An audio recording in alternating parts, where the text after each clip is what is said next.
ये भजन 18-17 वचन से पढ़े के। वो हमरा के बलवंत शत्रु से और उनकरा से जे हमरा से घृणा करत रहे उनसे छोड़ौले, काहे कि वो अधिक सामर्थी रहले। हमारा विपत्ति के दिन ऊ आ गईले, बाकी यहोवा हमार आश्रय रहले।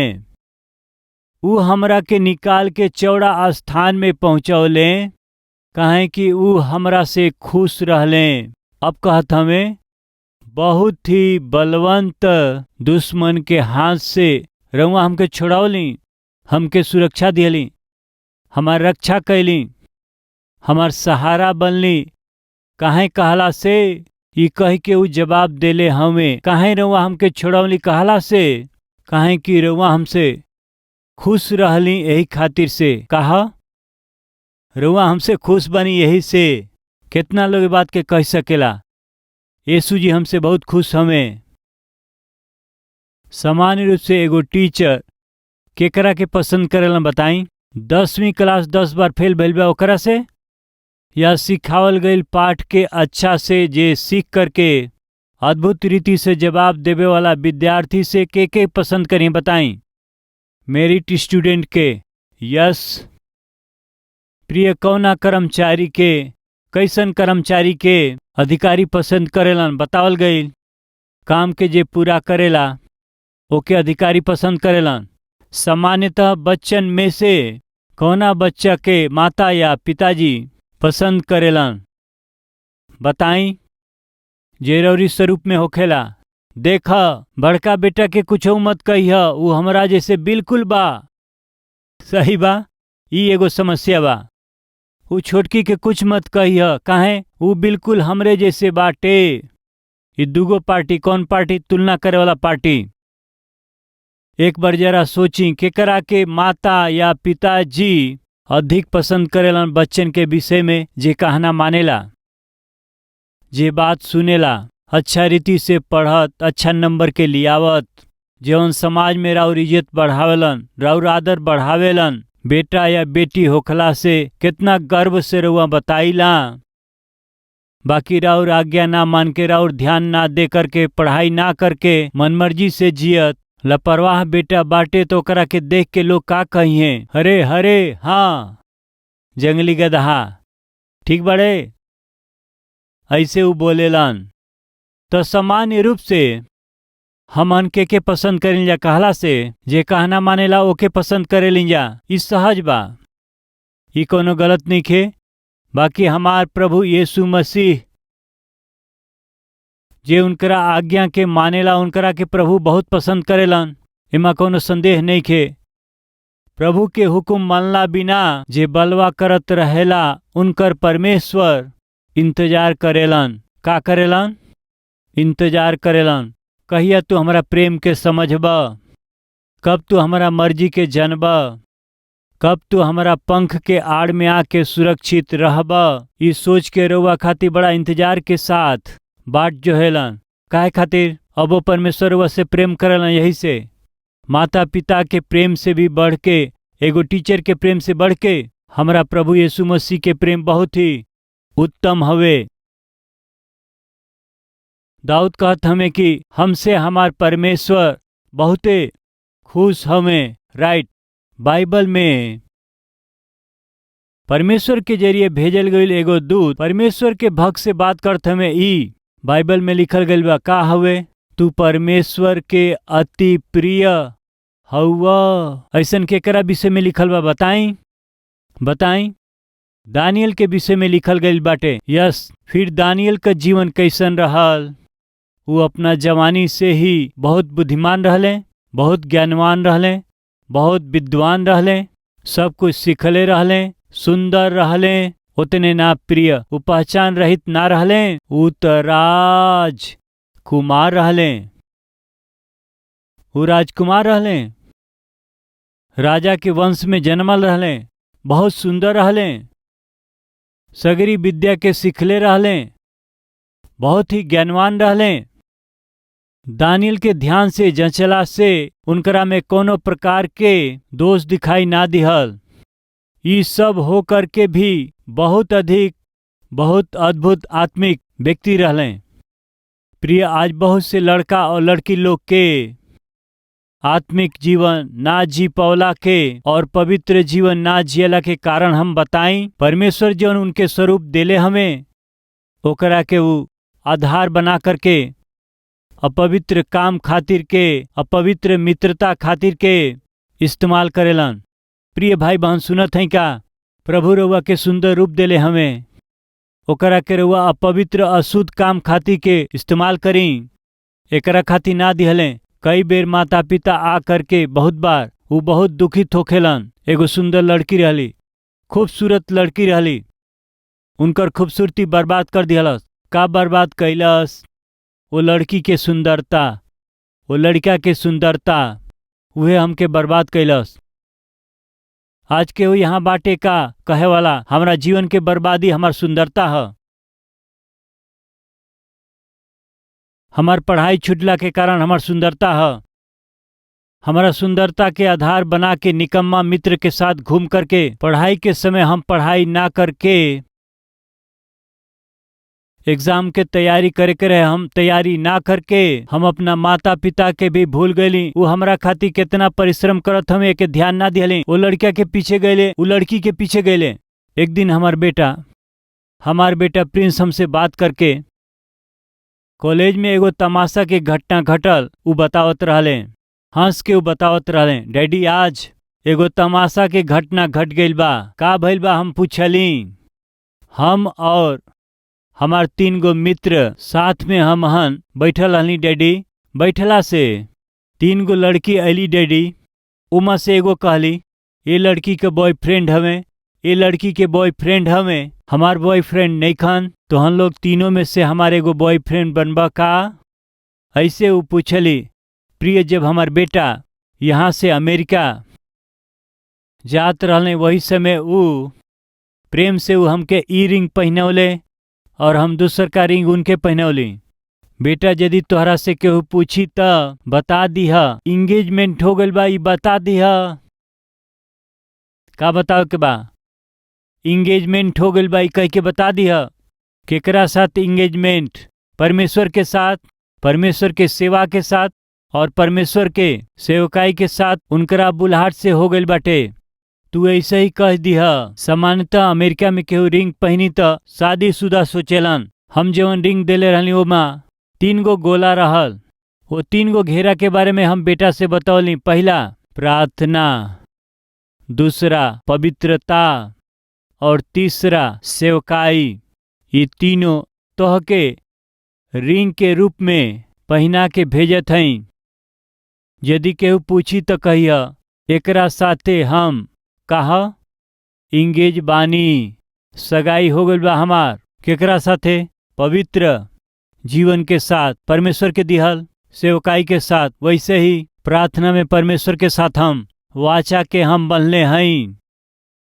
आज हमन के बीच में कुछ लोग बाटे रउआ के जौन परमेश्वर सुंदरता दिहले ओके आधार बना के, हथियार बना के अपना आत्मिकता के बिगाड़त हई, अपना चरित्र के रउआ बिगाड़त हई, अपना माता और पिता के दिल के रउआ तोड़त हई। एके परमेश्वर बिल्कुल पसंद ना करेलन। कृपया सुनी, दानियल के परमेश्वर बहुते प्रेम कैले। दानियल तू बहुत ही प्रिय हवा, अति प्रिय हवा। काहे इतना प्रिय हमें जानत हई? वो राजकुमार रहले, बहुत सुंदर रहले, सब कुछ जानत रहले, सगरी विद्या के वो सिखले रहले और सबसे बड़ बात ई बाटे कि वो आत्मिक रहले। का? आत्मिक रहले। परमेश्वर दानियल के देख करके कितना खुश भइल हुई हैं, खुश भइल होखी हैं। हमार सवाल ई बा कि प्रिय भाई और बहन लोग, परमेश्वर जब रउआ के देखें, जब हमन के देखें, जब हमके देखें, परमेश्वर खुश भइले ऐसन कोनो समय रहल का? रौरी और हमरी आत्मिकता के देख करके, हमन के परमेश्वर के प्रेम कैला के तरीका के देख के, हमन के प्रार्थना के तरीका के देख के, हमनी के पवित्रता के रक्षा कैला के देख के, हमन जैसे दूसरा के सहायता करेला ओकरा के देख के, जे सेवा में भाग लेला वो रौरी सेवा के तरीका के परमेश्वर देख करके प्रिय कुछ लोग सेवा में भाग लेते रहेला, उनके देख के हमरे के दुख लागेला। हमरे के दुख लागता उनकरा सेवा के देख के त परमेश्वर के कितना औरी दुख होत होई। हम तो इनके अपन जान दे के मोल लिहली, हम जेकरा के प्राण दे के मोल लिहली वो उत्तम सेवकाई में इनके भी सहभागी कैली त लापरवाही से काहे जियत हमें, लापरवाही से काहे जियत हई। ऐसे ही व्यक्ति के हम बचौली का, ऐसे ही व्यक्ति के सेवा में बोलौली का, ऐसे परमेश्वर दुखी हो जाओ। ऐसे जियल कहाँ तक हमारी खातिर अच्छा बा। एक बार सोची सेवा में भाग लेवे वाला दानियल परमेश्वर के अति प्रिय हमें, काहे खातिर प्रार्थना योद्धा हमें, पवित्र व्यक्ति हमें, निरंतर प्रभु की आराधना करे वाला हमें, फलस्वरूप अति प्रिय हमें। दाऊद भी बहुत सुंदर व्यक्ति रहले। दाऊद और दानियल के बाद बहुत से मिलत रहेला। जवानी में ही दानियल परमेश्वर से बहुत प्रेम कैले। दाऊद अपना जवानी में ही परमेश्वर से बहुत प्रेम कैले, परमेश्वर के प्रेम के ये दोनों अनुभव कैले। और उतने ना ही दाऊद बहुत सुंदर व्यक्ति रहले, युद्ध में शूरवीर हमें, युद्ध में पराक्रमी हमें, साज बाज के बहुत ही खूबसूरत तरीका से बजा सकेलन, भजन के भी सुंदर रीति से गा सकेलन, भजन भी वो लिखेलन। इतना ही नहीं ऑलराउंडर हमें और साथ ही साथ सुंदर हमें। बाकी कभी गलत काम के अपना खूबसूरती के आधार बना के ना कैले। दाऊद कहत हमें परमेश्वर रउआ हमरा से बहुत प्रसन्न है ना। प्रिय ध्यान से सुनी, परमेश्वर सबसे जान से ज्यादा प्रेम करेला अलग बा, बाकी हमनी के काम के देख के परमेश्वर खुश हुई हैं।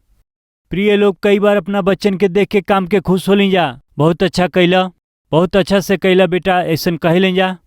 ऐसे परमेश्वर हमनी के देख के खुश हुई हैं। ऐसा समय कितना बा आज रौरी जीवन के, हमारा जीवन के परमेश्वर देखत हमें त वो खुश होके ऐसा जीवन बितावत हैं का। एक बार सोची, हमार परमेश्वर हमके छुड़ौले बाड़े, हमरा से भी बलवंत, हमारा शत्रु के हाथ से परमेश्वर हमरा के बचौले हमें। काहे बचौले कहला से अपना परमेश्वर के प्रसन्न करे वाला जीवन हम बितावत हैं। यही से जौन काम परमेश्वर के पसंद नहीं के वो हम ना करब, अपना परमेश्वर के दुख देवे वाला काम हम ना करब। हमार परमेश्वर जेकरा के देख के दुखी हुई हैं ऐसा काम कौनो अपना जीवन में देखे ना दे। ई दाऊद के फैसला है। जब समस्या के हल रउआ चाहत हैं, ये सोच के रउआ प्रार्थना करीला। एक बार सोच के देखी परमेश्वर के इच्छा में हम जियत हैं का। हाँ ब्रदर, सब बुरा काम के हम करीला। देखे लीजा हमनी का गंदा फिल्म, करे लीजा सगरी बुरा काम के। प्रिय ऐसा जीवन बिताए वाला कैसे परमेश्वर के खुश करे वाला जीवन बिताई है बताई। पिता रउआ हमारा से खुश है ना। ओकरा बात का कहले प्रिय आई देखी जा, वो हमरा के छोड़ावले काहे कि वो हमरा से खुश रहले। यहोवा हमरा से हमारा धर्म के अनुसार व्यवहार कैले। का कहतने धार्मिकता के जीवन बितौली, पहला खुश करे वाला जीवन बितौली। हमार परमेश्वर हमके जब देखें उनके खुश कैला के जीवन बितौली। उनकरा के दुख पहुंचा वाला काम हम कभी ना कैली। यस रउआ के वो दाऊद के पाप याद होई। बाइबल में साफ लिखल बा, एगो बत्सीबा के साथ कैल पाप के अलावा दाऊद और कोनो पाप ना कैले। दाऊद परमेश्वर के प्रसन्न कैले। और दूसरा, हम धार्मिकता के जीवन जियली। तीसरा, और हमरा हाथ के शुद्धता के अनुसार, यानी वो निर्दोष हमें कोनो भी काम में, कोनो भी विषय में दोषी के रूप में वो साबित ना भइले। निर्दोष जीवन बितौले, धार्मिकता के जीवन बितौले। उतने ना प्रिय, काहे कि हम यहोवा परमेश्वर के मार्ग पर चलत रहली। दुष्टता के राह पर वो ना गईले, बुरा संगति में वो ना गईले, बुरा सोच के अनुसार वो ना चलने, बुरा स्थान में वो ना गईले।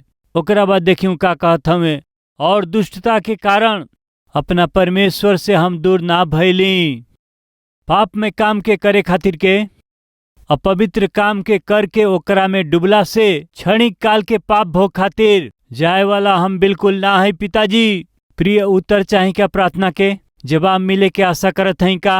तो देखी फिर का कहत हमें दाऊद, पिता हम रउआ के प्रसन्न करे वाला जीवन जियली, धार्मिकता के हम जीवन बितौली पिता, एगो निर्दोष जीवन के हम जियली पिता, रौरी पीछे हम चलनी पिताजी, रउआ के हम कबहीं भी नेखी छोड़ले पिता।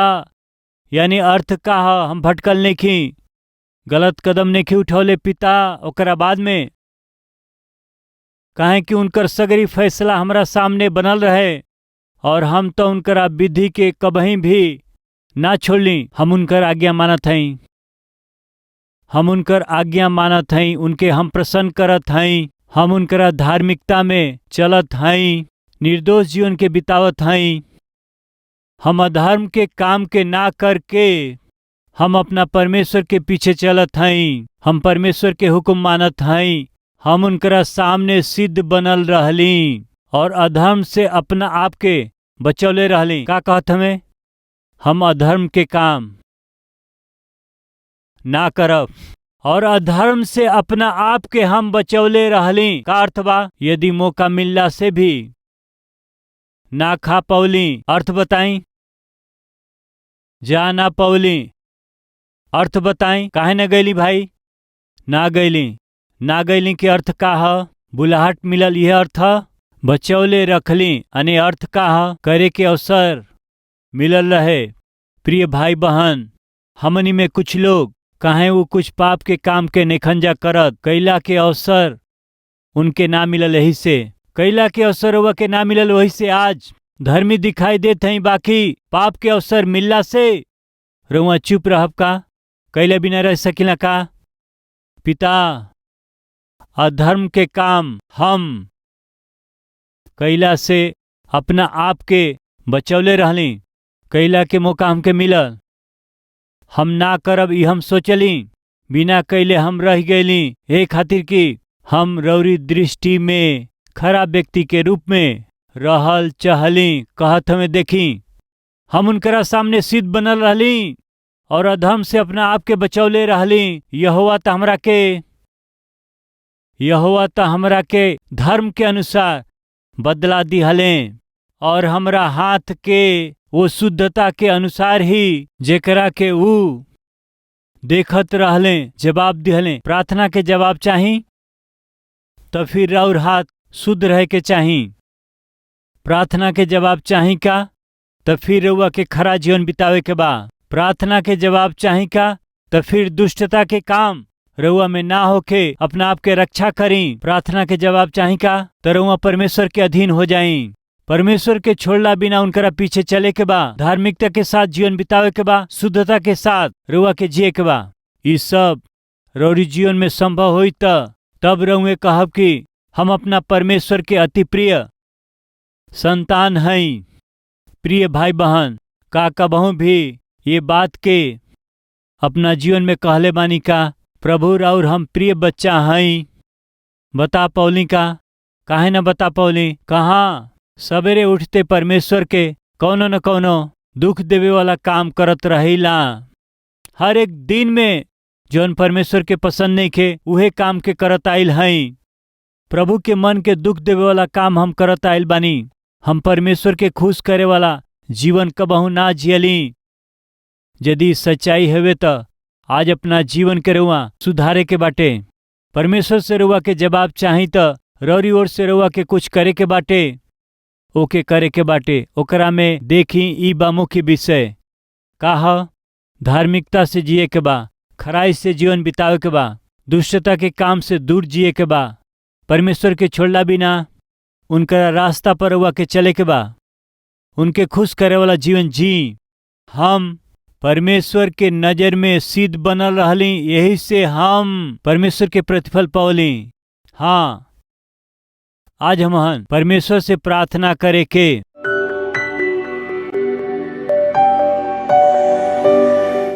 पिता भजनकार दाऊद ये अद्भुत भजन के लिखले। हमार दुश्मन हमसे भी अधिक बलवान हुए त परमेश्वर हमरा के उन्ह लोग के हाथ से छुड़ा लिहले। काहे कि हम अपना परमेश्वर के प्रिय हई, यही खातिर से धार्मिकता के रास्ता में चलल बानी, यही से पाप रहित जीवन के बितौल हई, यही से अपना परमेश्वर के हम कबहू ना छोड़नी, यही खातिर से विधि के हम पालन कैले हई, यही से अपना परमेश्वर के नजर में हम सिद्धता के जीवन बितौली। यही से हमार परमेश्वर हमके प्रतिफल दिहले। दाऊदी कहले ऐसन अनुग्रह पिता हमके भी दें, ऐसन जीवन हमके प्रदान करी। हम सबके रउआ दें, हमन के बच्चन के प्रदान करी। हमके जोन करे के बा उ सब हमनी के करे के बा। हमके जोन नेखे करे के ना करके रौरी पास आके चमत्कार करी, अद्भुत काम के करी। हे पिता, रउआ आज कल और युगानी युग एक समान है। हे पिता, यह प्रकार से हमन कितना बाइबिल के पद के याद करी तबो भी हमन के जवाब ना मिली। सामर्थ के साथ में ओके करे के ह। फलस्वरूप हमन के विजय पावे के बाटे, फले के बाटे, फलवंत जीवन के बितावे के बा। ऐसन अनुग्रह हमन के देई, यीशु के नाम से मांगत हैं पिताजी, आमीन।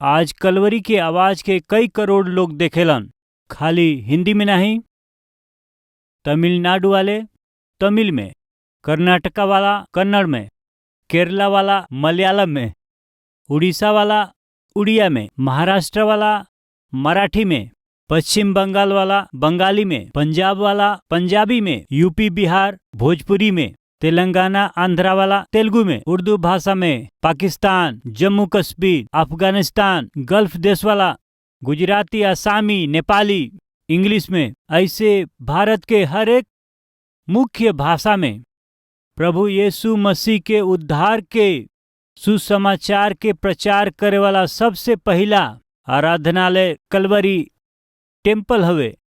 काहे हमनी के इतना मेहनत करत हई जा, काहे हमनी के सुसमाचार के इतना भाषा में प्रचार कैला के प्रयास करत हई जा। ध्यान से सुनी जा, रोमियो के पत्री 10वां अध्याय 13वां वचन। काहे कि जे केहू प्रभु यीशु मसीह के नाम लेई ऊ त उद्धार पाई है। के उद्धार पाई? जो यीशु मसीह के नाम लेई ऊ उद्धार पाई है। यदि लोगन के उद्धार होखे के बा, यदि उन्हन लोग के पाप के माफी होखे के बा, तो उन्हन लोग के यीशु के नाम के बुलावे के बा। बुलावे के बा तो विश्वास करे के पड़ी। विश्वास करे के बाटे तो प्रभु के बारे में सुने के बा। प्रभु के बारे में सुने के बा तो केहू के न केहू के सुनावे के बा। यदि केहू सुनावे वाला होखी तो उन्हन लोग के भेजे वाला भी केहू न केहू होखे के चाही। कलवरी की आवाज के मदद करे वाला का करत हमें जानत हई?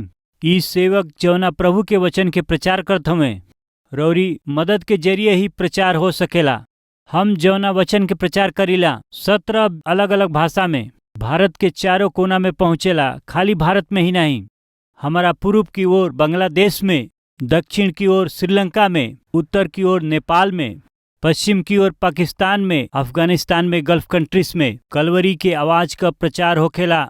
उनकरा अपना ही भाषा में, खाली अपना ही देश में नहीं, बाकी आस पास के सगरी देशन में हम सुसमाचार फैलावत हई जा। आवे वाला दिन में एशिया के हर एक देश में सुसमाचार के पहुँचाए वाला कलीसिया प्रभु हमके बनावे, ऐसन प्रार्थना हमहन जरूर करी। जौना सुसमाचार से हमनी के मुक्ति पौली जा ओकरा के दूसरा के ना दिहल, हाँ अच्छा ना हुए फैसला करी जा। हमार उद्धार यही से भइल काहे कि केहू हमरा के प्रभु यीशु मसीह के बारे में बतावल। नाश होखे वालन के बचावे खातिर सुसमाचार सुनावे के बा। प्रभु से और प्रभु के वचन से प्रेम करे वाला एगो सेवक रौरी पासे बाड़े, जवन वचन के सफाई से काफी सहज रूप से ही जवन सबके समझ में आवे ऐसन वचन के समझावे वाला एगो सेवक प्रभु रउआ के देले बाड़े। यदि हमहन का ये वचन के प्रसारण में ये सेवक के मदद करी जा त कई लोगन के जीवन बचावल जा सकेला। ऐसन विश्वास करे वाला का अपना हाथ के उठाइब जा। विश्वास करे वाला भाई और बहन लोग अपना हाथ के बटाई। सुसमाचार के प्रचार में प्रभु के नाम लेबे वाला उद्धार पाई है। यदि उनके प्रभु के नाम लेबे के बात विश्वास करे के बाटे, यदि विश्वास करे के बात केहू के सुनावे के बा, और सुनावे के बात बोले वाला होखे के चाही। जब सुनावे वाला सेवक साथ में बाना तो उनके साथ देबे के चाही। देबे जाए वाला वचन के अनेक भाषा में अनुवाद करे खातिर के रउआ मदद करी। जवन हम करतनी शायद रउआ ना कर सकीला, जवन रउआ करत हई उ हम ना कर सकीला। तो का करी जा? रउआ के हमरा के मिल के काम करे के पड़ी, तबे सुसमाचार दे सकेलिन जा। यही से फैसला करी अपना हैसियत के अनुसार, चाहे महीना में एक बार, नहीं तो 2 महीना में एक बार, या फिर 3 महीना में एक बार, या फिर कोनो भी विशेष अवसर पर रउरी जीवन में कोनो खास भइल बा, धन्यवाद रूपी बलिदान लेके रउआ आगे आई। यही से रउआ आई, हम सगरी लोग के न्योता देते हैं कि हमनी का मिल के प्रभु यीशु मसीह के सुसमाचार के संसार भर में फैलाई जा। शालोम। कलवरी प्रेयर टावर में राउर स्वागत बा। यदि तोहन लोग में से 2 जना पृथ्वी पर एक होके कोनो बात के मंगबत तो ऊ हमारा पिता की ओर से जौन स्वर्ग में बाड़ा उनकरा खातिर हो जाई। ऐसा यीशु मसीह हमनी के सिखौले। रउरी साथ मिल के रउरी जरूरत खातिर प्रार्थना करे खातिर के प्रभु के सेवक डॉक्टर पी सतीश कुमार के जरिए शुरू भइल अद्भुत सेवकाई है कलवरी प्रेयर टावर। रउआ कोनो राज्य के होई, कोनो भाषा बोली, रउरी साथे मिल के रउरी भाषा में रउरी जरूरत खातिर 24 घंटा प्रार्थना करे खातिर प्रार्थना योद्धा तैयार बाणे। हर रोज 5000 से ज्यादा हमारी पास प्रार्थना विनती आवेला।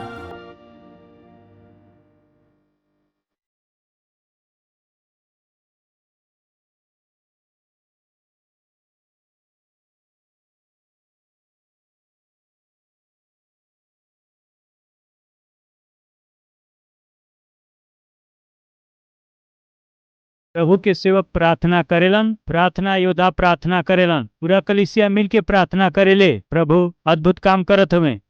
यदि रउआ के प्रार्थना के जरूरत बा तो स्क्रीन पर दिखावल नंबर पर कॉल करी। हमहन के प्रार्थना योद्धा के साथ मिल के प्रार्थना करी और प्रभु से जवाब पाई। प्रार्थना के जरूरत खातिर हमार संपर्क के नंबर बाटे 9100901080। हमार पता बा Calvary post box number 30 Kukatpally Hyderabad 72।